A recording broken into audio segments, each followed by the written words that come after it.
Welcome to the Slop Temple. We pray this video helps. You begin by choosing a tracker and a power method. This matters because power reliability determines update frequency. Once done, install the device where it sees sky for GPS under the dash or rear shelf and secure the antenna if external.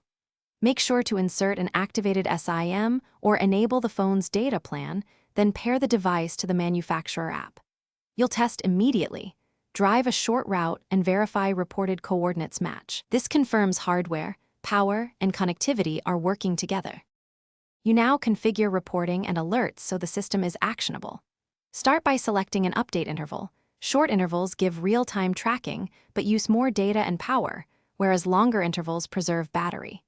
Once set, define geofences and speed or movement alerts to reduce noise and focus on important events. Make sure to enable encryption or two-factor authentication on the account and limit sharing to necessary users. Finally, test each alert by triggering a geofence or exceeding a set speed to confirm notifications. You finish by validating performance in realistic conditions. Drive through city streets, tunnels, and parking structures to see how signal and accuracy change. Once done, inspect the device logs for dropped fixes and make sure the tracker falls back to cell triangulation when GPS is weak. If tracking is inconsistent, reboot the device, reseat the SIM, or reposition the antenna for a clearer sky view. Make sure to update firmware and consult signal strength readouts. This often fixes intermittent reporting.